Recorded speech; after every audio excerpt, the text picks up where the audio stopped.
Engine Milton Fire, Town of Springfield, 6914 Mefford Road, crosses Kingsley and Highway 12. Bravo level for a vehicle fire call, reporting 3 to 4 cars on fire and spreading. We were dispatched to a vehicle fire, actually multiple vehicles on fire, at a salvage yard just north of our district. This is Middleton Fire 1, 2 miles out, heavy black smoke showing. It's one of our target hazards. Multiple vehicles, actually about approximately 6,000 vehicles in this salvage yard. So we knew that access was going to be an issue. Just wanted to know whereabouts in the salvage yard it was. Huge plume of smoke, so we knew we had multiple vehicles going, a pretty significant fire.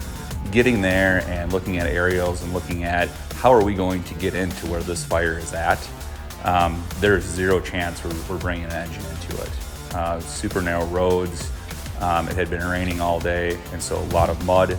But knowing that, likelihood of us getting an engine anywhere close to these fires, we had all 3 MTAC units going out right away. A typical response, whether it be a structure fire or not, our rapid response vehicles, we call them MTACs, for Middleton tactical vehicles. All 3 went en route along with the engine, knowing how many vehicles were potentially at risk.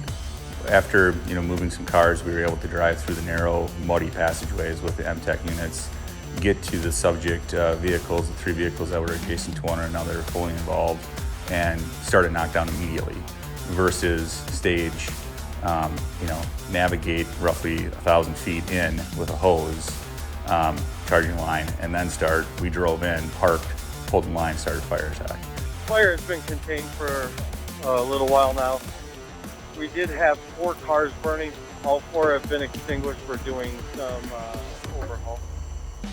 I think what we would have ran into there if we didn't have the ultra pressure is the possibility of several more cars, right?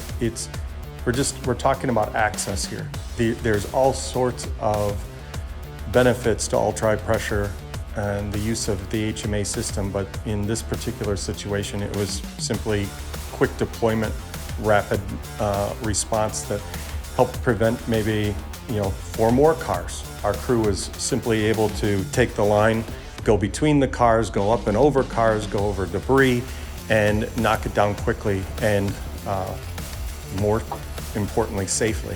MTAC 3 and Engine 1. We're going to be able to contain this with onboard water. All other units can return. But it just goes back to access and all of the different examples we've had and fires we've had in the past where we've been able to get there quick and get the fire out.